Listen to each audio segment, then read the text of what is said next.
Depuis que l'on sait, grâce à Simone de Beauvoir, que l'on ne naît pas femme mais qu'on le devient, depuis que le marketing de mode a lancé dans les années 90 la vague du porno chic, depuis que les hommes ont compris la multiplicité des vies des femmes, celles-ci restent dans la quête d'un amour et d'un développement sensuel. Et l'on assiste aujourd'hui à l'éclosion d'écoles de danse, où l'on apprend l'art de s'enrouler autour d'une barre.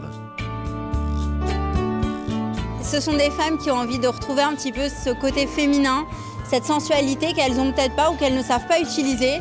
Et ici, on leur apprend à s'affirmer en tant que fille, à porter des talons, à oser le shorty, le débardeur, la brassière, à pouvoir monter sur la scène, présenter leur show à tous leurs amis.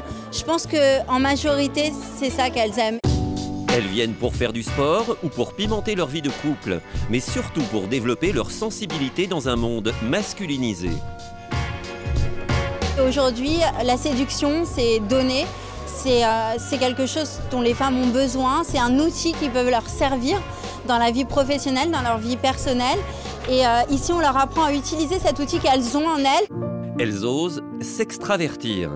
Aujourd'hui, la pole dance, les écoles de pole dance, puisqu'il y en a plusieurs, les championnats de pole dance, mais aussi les cours de burlesque, les cours de démarche, les coaching en séduction, font qu'aujourd'hui, les filles viennent tout naturellement dans, dans cette nouvelle façon de prendre soin d'elles. Autrefois, un des piliers des arts du cirque, la pole dance est une danse gymnastique pratiquée comme un entraînement aérobique. C'est un sport qui est très douloureux, c'est des figures très difficiles à accomplir et une fois que c'est fait, ça nous apporte une très grande satisfaction. C'est un sport de femmes. Ça nous apprend à avoir moins de complexes et on est entre copines, entre nénettes, on apprend plein de choses. On devient des femmes à part entière.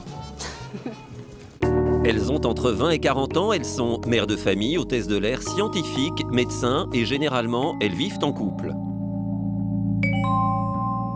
C'est une manière de se tenir, se comporter devant lui complètement différemment, être plus à l'aise, etc. Et je trouve même, mais avant tout, c'est quelque chose d'interne, c'est pour soi, quoi. Est-ce là un nouveau code de l'érotisme?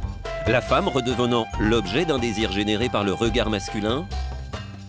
Quel homme se déplairait de voir sa femme qui s'épanouit, qui devient beaucoup plus sexy et à l'aise avec la personne qu'elle aime?